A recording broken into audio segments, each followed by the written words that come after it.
Bismillahirrahmanirrahim. Assalatu wassalam ala asyrafil salin wa ala alihi wa sahbihi ajma'in. Amma ba'd. Assalamualaikum warahmatullahi wabarakatuh. Mga kapatid sa Islam, nandito naman po tayo para magbigay ng Islamikong pagpapayo upang ipatuloy lang natin ang Surah Fussilat. Umabot na po tayo sa 32. A'udzu billahi minasyaitonir rajim. Nuzulan min Ghafurur Rahim. Sinabi ng Allah Subhanahu wa Ta'ala, bago pa dyan, ang mga mananampalataya ay sasabihan talaga ng Allah na kami, ang sasabihan pala sila ng mga anghel, sabihin ng mga anghel, kami ang inyong kakampi sa buhay sa mundo at sa kabilang buhay. Allahu Akbar. Mga anghel na akala natin mga imaginary lang natin. Hindi yan imaginary, bagkus mga totoo silang mga nilikha, mga nilalang ng Allah. At sila hindi po natin nakikita yan. Ang nakakita lang, ang binigyan lang ng kapahintulutan. Katulad ng mga propeta o kaya kung dumating na sa iyo ang oras, makikita mo ang anghel. Kaya kapag makita mong anghel, ganun ang unang sasabihin sa'yo, Allahu Akbar, nagiging magaan ang iyong kalooban.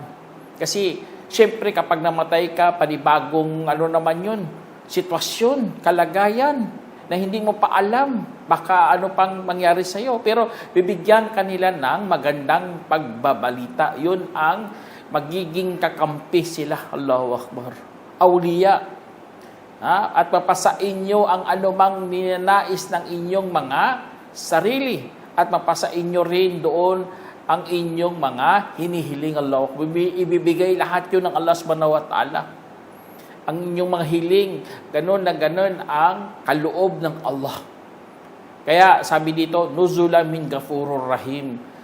Bilang pasalubong mula sa mapagpatawad na maawain. Siyempre, papasok ka sa paraiso. Bibigyan ka ng Allah Subhanahu wa Ta'ala ng mga pasalubong. At ang pasalubong na ito, mga kapatid, itong mga sa iyo ng Allah Subhanahu wa Ta'ala, napakaganda, mga kapatid, kasi hindi lang hindi lang spiritual. Pagkus mga realidad talaga na ibibigay ng Allah Subhanahu wa Ta'ala. Papatawarin ang iyong kasalanan, mahabag pa sa iyo si Allah, papasukin ka pa sa paraiso. Ganun na ganun ang regalo ng Allah, mga kapatid. Yun ang pasalubong niya para sa mga pumapasok doon sa paraiso. Kaya napakaganda ng sa atin, nagbibigay tayo talaga sa ito sa tao ng pampasigla. Nagbibigay din ito ng inspirasyon na magpursigi o kaya magpatuloy sa paggawa ng kabutihan para malugod sa Kanya si Allah at papasukin siya sa paraiso, mga kapatid. Kaya kadugtong dito sinabi ng Allah, wa man ahsanu qawlan mimman da'a ila Allah wa 'amila salihan wa qala innani minal muslimin. Sinabi ng Allah Subhanahu wa Ta'ala, at sino ang mayroong pinakamainam na pananalita kaysa sino mang nanawagan tungo sa Allah at gumawa ng kabutihan at nagsabi, sa katunayan ako po ay kabilang sa mga Muslim. Allahu Akbar. Ito isa sa mga pinakamagandang aya para sa kahalagahan ng pagtatawag sa reliyong Islam. Ito po ang umuudyok sa tao kung bakit tayo nagdadawa, nagtuturo, nagpapayo, nagsasalita. Yun po ang pinakamainam na pananalita, ahsanu qawlan, mga kapatid. Ang pagdadawa natin, pinakamainam yan. Kasi nga, nananawagan ka patungo kay Allah Subhanahu wa Ta'ala. nanawagan ka sa tao, o pinapayuhan mong tao, pinupuna mo ang tao. Anong dahilan? Para kumita ka? Hindi. Para dadalhin mo siya patungo kay Allah subhanahu wa ta'ala at gumawa ng kabutihan. Hindi lang pala puro lang kay Allah. Dapat gumawa ka rin. Ang ating dawa, relihiyon, akida at sa paggawa, mga kapatid, sa trabaho. Kaya sabay talaga to ang ating paniniwala at sa mabuting gawa. At huwag na huwag din kalimutan kapag ikaw nananawagan ka na sa mga tao, sa kay Allah, patungkol sa mabuting gawa, huwag na huwag mong kalimutan na ipagyabang mo ang sarili mo na ikaw ay isang Muslim. Allahu Akbar. Ito naman ang ating pinagyayabang, ang ating relihiyon. Hindi tayo nagyayabang sa ating mga achievement o ating mga natapos o kaya nagawa. Ang ating pinagyayabang na tayo'y sumusuko kay Allah. Muslim. Na ikaw ay isang Muslim. Kaya ang tao, nag-Muslim siya tapos hindi man lang magsabi, ako'y Muslim. Hindi. Mahirap tukuyin yan. Dapat lumabas talaga sa dila mo na dapat tukoy na tukoy ka na ikaw talaga isang Muslim. Alam naman natin maraming mahaba ang mga balbas, pero hindi mga Muslim. O kaya naghihijab, pero hindi sila mga Muslim. Kaya dapat lumabas talaga sa dila mo, kapatid. Kaya kung ikaw naniniwala na kay Allah, at saka gumagawa ng kabutihan, at saka nagdadawa ka pa, wag mo rin kalimutan na magsabi na ikaw ay isang Muslim. Innani minal muslimin. Kasi nga, yun ang isa sa mga palatandaan yan na ikaw ay tagumpay sa iyong pagdadawa. Pinagyayabang mo ang iyong reliyon. Kinukwento mo sa kanila kung gaano kaganda ang iyong pananampalataya. Kaya ang iba, tumatayo talaga sa plaza. Nagsasalita sa harap ng mga tao sa palengke. Wala silang hinahangad. Bagkos gusto lang nila ipaabot ang Islam. Allahu Akbar. Kaya nakakabilib talaga, kapatid, na may mga ganitong mga tao na nag-aanyaya. Kaya ahsanu kaulan sila eh. Pinakamainam ng mga salita yan na ang kanilang mga sinasabi. Kaya wag nating mamaliitin ang ganitong mga tao, mga kapatid. Pasalamat tayo, may mga nagdadawa. Kung ang kanyang estilo medyo taliwas sa Islam, dawahan natin tayo turuan din natin ating kapatid kasi wala namang perpekto. Pero ang kinatawag na ang ilm, tapos meron pa siyang himma, meron siyang mithiin, Allahu Akbar, pinagsabay niya talaga at lumakas ang loob niya para harapin ang mga paiba-ibang mga tao sa pagdadawa niya. At sinabi ng Allah subhanahu wa ta'ala, sabi niya, wala tastawil hasanatu wala sayyi'ah. Idfa billati hiya ahsan fa idal ladhi bainaka wa bainahu adawatun ka'annahu waliyun hamim. Sinabi ng Allah subhanahu wa ta'ala, at hindi magkakapantay ang mabuti at ang masama. Hindi talaga magkakapantay, kapatid, ang mabuti at ang masama. Kaya bilang merong katinuan sa mga matitinong mga tao, nag-iisip ng wasto, dapat alam na alam ang mabuti at masama. At saka, naglalagay talaga ng harang, hindi pwede magsabay ang dalawa. Kasi nga, hindi magkapantay. Kahit sa araw ng pagbukom, kahit sa mga landasin na ating tinatahak, nagkakaiba talaga yan. Dalawa talaga yan. Hindi pwede one way lang. Dalawa talaga. Kaya ang gagawin mo, sample sa mga sa nagdadawa din. May mga tao talaga na pumapasok sa usapan, sa iyong mga pananalita at minsan sa pagdadawa, ang mga tao hindi lahat yan nakikinig. Gusto niya rin magsalita. Kaya isa sa mga pinakamainam dito sinabi ng Allah, idfa billati ahsan. Kaya itaboy ang yaong masama gamit ang pinakamabuti. Allahu Akbar. Pagsalitaan mo siya ng maayos at mainam, na hindi man lang siya masaktan at hindi man siya kukurap. May mga ganun mga pananalita, mga kapatid. Tagus sa puso. Hindi kayang harangin, hindi kayang pigilan. Kaya kung ikaw, isampol, nagdadawa ka, nagtuturo ka, tapos mayroong tumayo sa'yo, idfa billati ahsan. Magsalita ka ng mas pinakamabuti. Kaya ang kadugtong dito, subhanallah, sabi dito, kadugtong sinabi ng Allah, at saka kung ang yaong sa pagitan mo at pagitan niya ay mayroong alitan, ay para na ba siyang matalik na kakampi? Tingnan nyo, matalik na kakampi. Kahit anong paninira niya, kahit masasama pang mga sinasabi sa iyo. Pero ikaw, mahinahon. Ikaw, matino magsalita. Hindi bastos, hindi sumisigaw. Bagkus, tagus sa puso ang iyong mga pananalita. Subhanallah, ikaw ang panalo. Kasi nga, sinunod mo na si Allah at naging kontrolado mo pa ang iyong boses, ang iyong sitwasyon, ang iyong sense, o ano pa dyan, kontrolado mo ang sarili mo. Alam naman natin kung galit ka, kausap mo, galit din, ano na mangyari sa inyo? Kaya, ang sinabi dito ng Allah, at saka, na para na ba siyang matalik na kakampi? Kausap mo kahit galit na galit, ang sa'yo, ginagawa mo, mainam kasi ang pananalita mo, mabubuti ang lumalabas sa bibig mo. Ang dating niyan, parang matalik na kakampi na siya. May mga ganun, mga kapatid, sa da'wa. Makikita mo sa Facebook o sa YouTube, may mga talakayan. At ang pagsasalita niya puno ng hikmah. Kaya iba talaga kapag magsasalita ka, puno ka ng kaalaman at karunungan.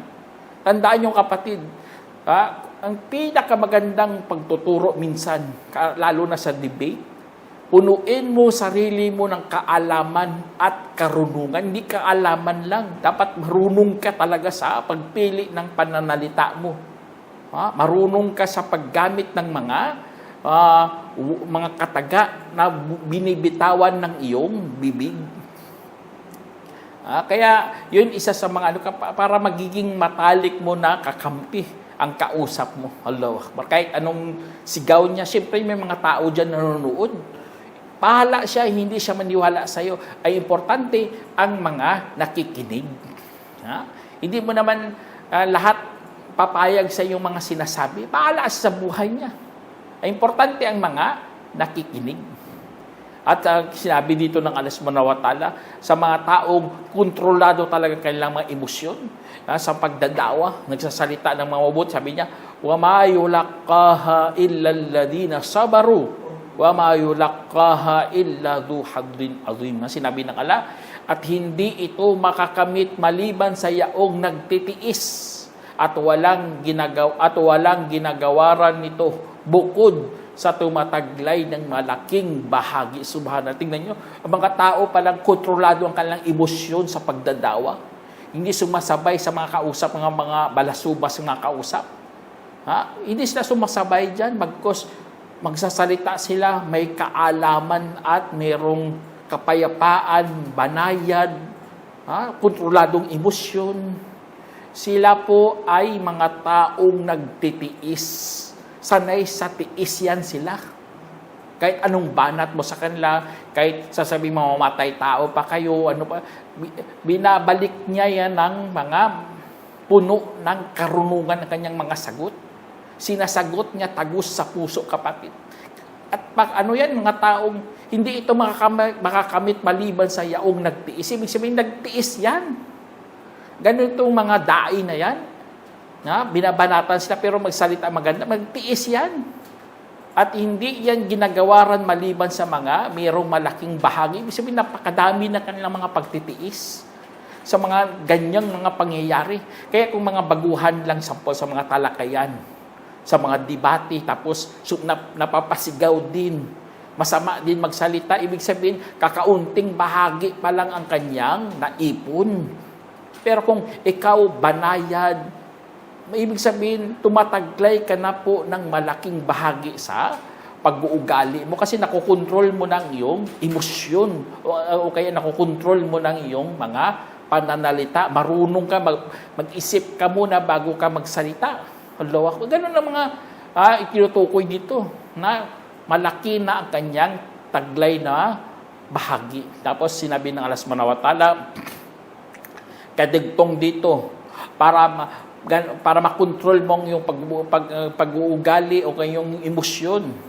Sinabi dito, fa imma yanzagannaka minash shaitan nazgun fasta'id billah innahu was-sami'ul alim. Sinabi ng Allah subhanahu wa ta'ala, mga kapatid, at kung sasabihan ka ng salitang mapagtukso mula kay Satanas, kung gayon ay magpakup ka sa Allah sapagkat tunay na siya ang nakikinig na maalam. Allahu Akbar. Kaya sa mga ganito, tandaan talaga to. Sample sa pagdadawa din, tandaan mo kapatid na mag-a'udhu billahi minash shaitanir rajim ka talaga. Magpakup ka kay Allah. Kasi nga, hindi lang tao ang Satanas. May mga inkanto rin na hindi nakikita. Kaya kung tinutokso ka na, kaya kung example, sa dawa umiinit ang ulo mo, mas maina mag-a'udhu billah ka kagad kapatid. Huwag mo pabayaan sarili mo madala sa galit. Kasi nga, napupurol ang utak mo. Hindi ka na makapag-isip ng tama kasi high blood ka na.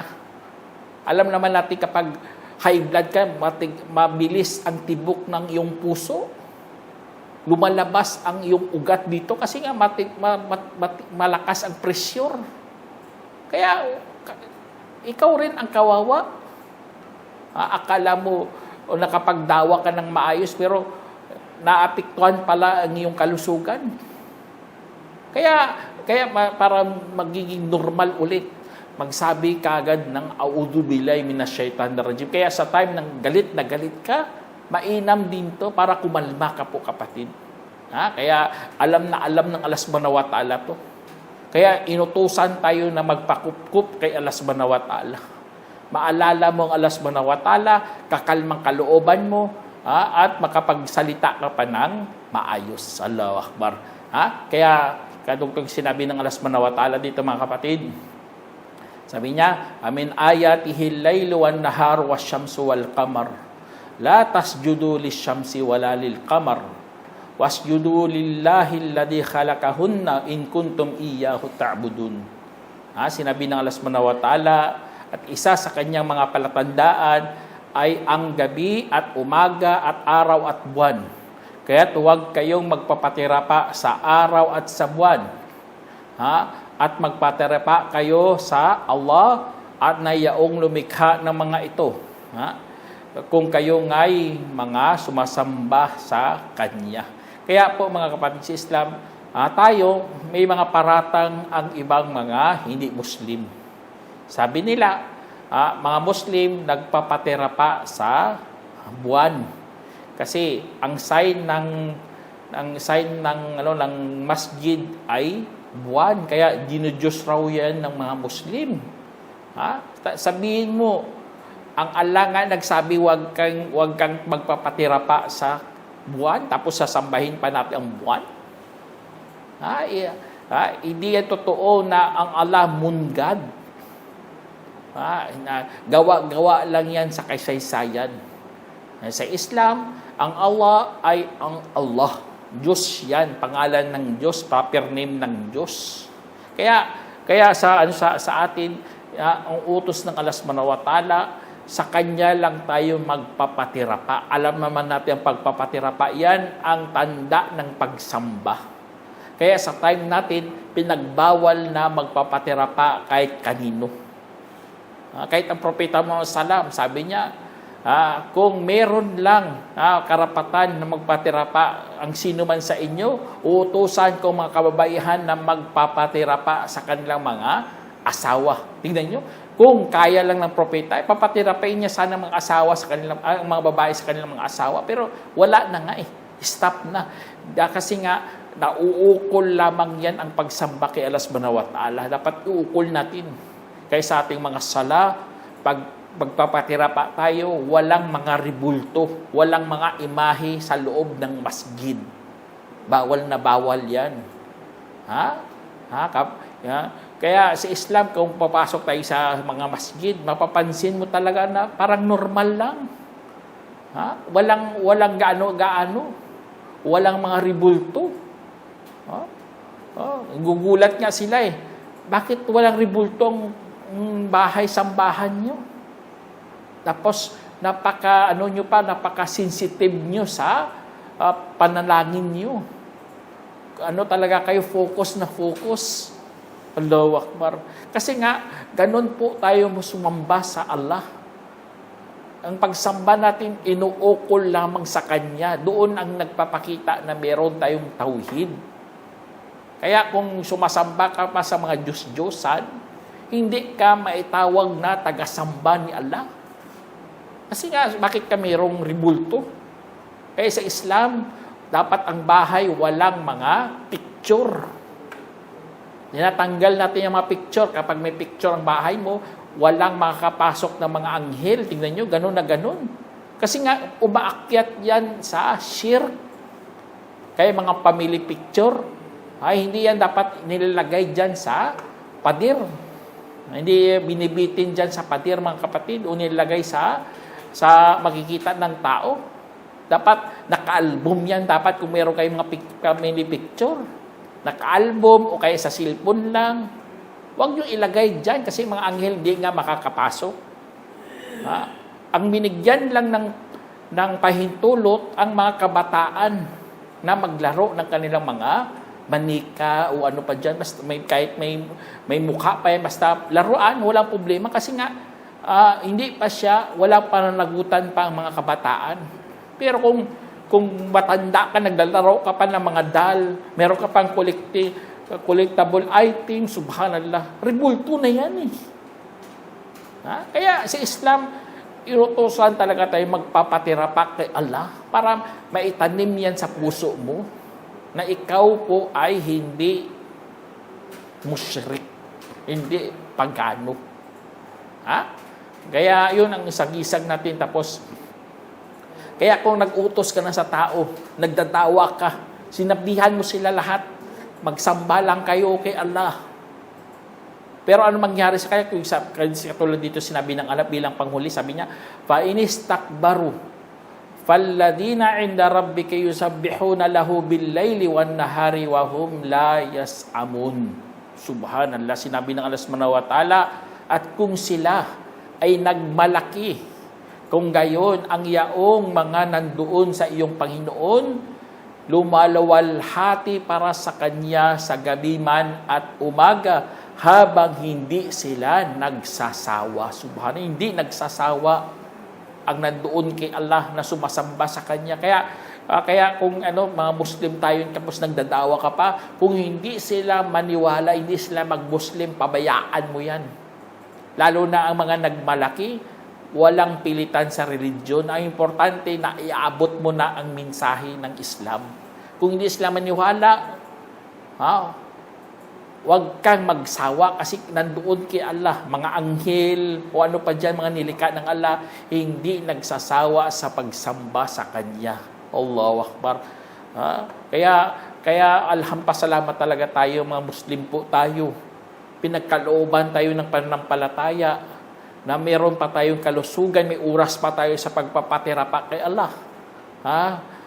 Kasi nga, kapag ang tao wala ng ganito, wala na siyang buhay, hindi na siya makapagsamba kay Allah. Kaya sana, wag tayo magsawa.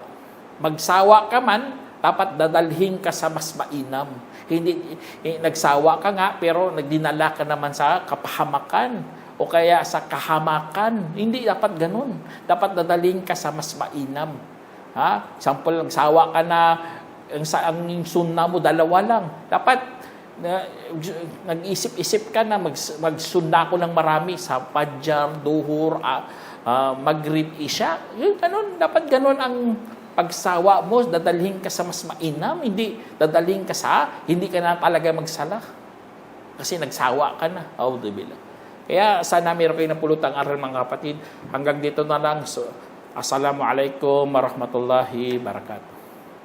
جمعية الدعوة نور، الدعوة للجميع.